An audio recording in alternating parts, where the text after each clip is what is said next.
Hello friends, good evening. চলে এসেছি আবার তোমাদের সঙ্গে কথা বলার জন্য সন্ধ্যের সময়। হ্যাঁ, সন্ধ্যেটা বেশ ভালো লাগছে যেন, সারাদিন পার করার পর সন্ধ্যের সময় তোমাদের সঙ্গে কথা বলতে।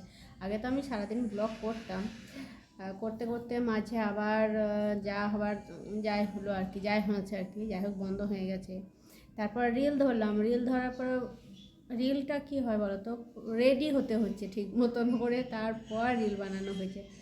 নাইটিতেও রিল বানিয়ে ফেলি আমি, তার জন্য না, কিন্তু তাও সম্ভব হয় না প্রত্যেক দিন।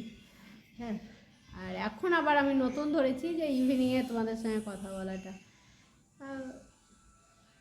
চলুক এভাবে যেমন চলছে আর কি। হ্যাঁ, বাবারে আমার যাই হোক, আজকে সারা দিনটা মেঘলা, এটাই বলার আছে আর কি তোমাদেরকে। আর বিকেল থেকে শুরু হয়েছে এখানে বৃষ্টি, তার জন্য শীত করছে আমাদের ঠান্ডা লাগছে। কারণ চাদর বের করতে হবে, চাদর সোয়েটার সব তো ভরে দিয়েছি। তোমার ছেলেদের একটা করে ব্ল্যাঙ্কেট বের হয়ে আছে ওদের ঢাকা নেওয়ার জন্য, আমাদেরই কিছু নেই। আমাদের একটা করে বেডশিট ছিল বার হয়ে, সেটা তো আমাদের হচ্ছে না। আমাদের এখন মোটা চাই চাদর, একটা মোটা চাদর চাই, সেটাই বের করব, তবে আজকে ঘুমটা হবে। আর আমার যেহেতু ব্যথা, তাই জন্য আজকে মেঘলা দিন আর বৃষ্টির জন্য আমার ব্যথাটা বেড়ে গেছে। ওদের কোনো অসুবিধা হচ্ছে না, আমারই অসুবিধা হচ্ছে। হ্যাঁ, পাতলা ঢাকাতে।